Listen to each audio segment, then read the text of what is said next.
ویدیوهای کانال ما در دسته‌بندی‌های متفاوتی آماده شدند که به شما کمک کنند پا به دنیای طراحی گرافیکی بذارید.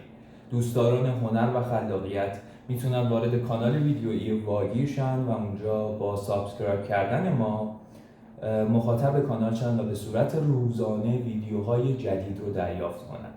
ویدیوهای ما در بخش‌های مختلفی آماده شدن. بخش شماره 1 آموزش 0 تا 100 نرم افزارهای گرافیکی هست. آموزش نرم افزار فتوشاپ، نرم افزار ایلاستریتور، نرم افزارهای موشن گرافی از جمله افتر افکت و پریمیر. یعنی هر آنچه که شما در دنیای گرافیک نیاز دارید رو ما به رایگان برای شما اونجا در قالب ویدیوهای آموزشی فارسی قرار میدیم. دسته‌بندی شماره 2 منیپولیشن توتوریال هایی هستند که در قالب اسپید آرت هایی برای شما به نمایش در میاد. یعنی در قالب ویدیوهایی با سرعت بالا و کوتاه ما به شما مراحل ساخت و طراحی یک اثر هنری رو نشون میدیم که شما علاوه بر آگاه شدن از نحوه ایده پردازی و اجرای اون اثر بتونید نکته ها و ترفندهایی که استفاده شده رو یاد بگیرید.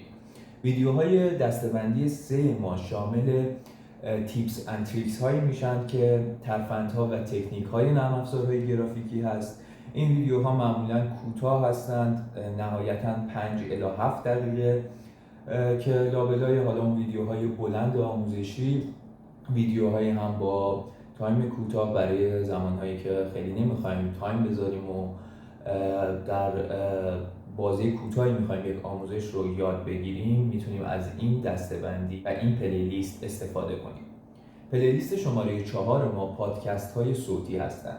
ما کتاب هایی رو برای شما در قالب کتاب صوتی اونجا قرار میدیم، کتاب هایی در زمینه خودشناسی و روانشناسی، کتاب های جامعه شناسی که برای هنر ما مناسب هستند. علاوه بر اون کتاب های تخصصی در زمینه طراحی گرافیکی، عکاسی و به طور کلی هنر و همچنین ما یک پلیلیست داریم به نام موشن گرافیک و شورت ویدیو که اونجا ویدیوهای کوتاه و موشن گرافی هایی قرار داره که حالا اکثر موضوع این موشن ها دیگه ترجیحاً کارهای گرافیکی و تخصصی نیست.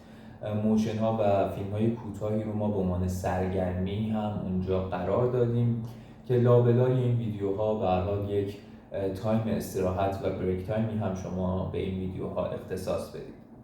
امیدوارم که ویدیوهای ما مورد استفاده شما قرار بگیرن. همین حالا ما رو سابسکرایب کنید و با لایک و کامنت خودتون به ما دلگرمی بدید.